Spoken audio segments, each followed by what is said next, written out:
So, in this section, we're going to consider what is Islam. We're going to consider where did Islam come from and when. Okay, so what is Islam?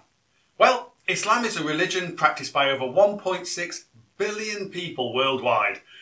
The word Islam is an Arabic word which means submission to the will of God. The word Muslim means one who submits to the will of God. Now, Islam is not a new religion. Muslims believe that God sent a series of prophets, including Abraham, David, Noah and Moses, who brought the same message, reaffirming the belief in one God, whom they referred to as Allah, Allah being the Arabic word for God. Now, you may well recognise some of these names because what many people don't realise is that Judaism, Christianity and Islam are all branches of the same tree. The three are inextricably linked and share common roots. Christianity was born with the Jewish tradition, and Islam developed from both Christianity and Judaism. So Judaism, Christianity and Islam all have the same fundamental belief in just one God.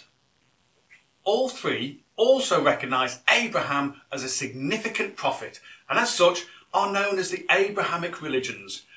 Of the three, Judaism is the oldest religion, and Abraham is traditionally considered to be the very first Jew. Abraham's parents were pagans and worshipped multiple gods. Abraham believed that there was just one God and felt a calling to leave his city and travelled west to a country called Canaan, which is where Israel and Palestine are today.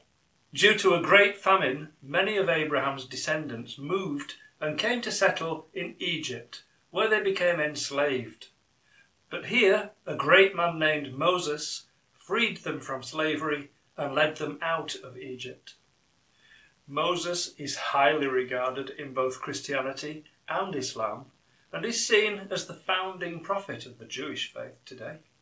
In fact, the first 5 books of Moses form the sacred Jewish text, the Torah. And these books are Genesis, Exodus, Leviticus, Numbers and Deuteronomy. Christians may also recognise these as the first 5 books of the Old Testament, the formative part of the Bible, and Muslims also believe that these were the revelations of God. We now move to a time which is roughly 2,000 years ago.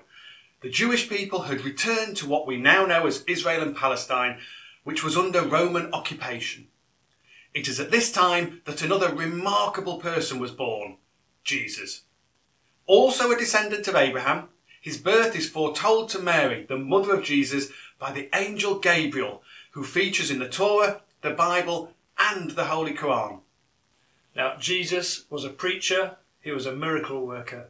He reaffirmed the oneness of God and spread a message of peace. Due to his extraordinary acts, many people were convinced that he was the Messiah, the legendary king that the Bible's Old Testament, which was fully assembled at this point, said would deliver Israel from their enemies.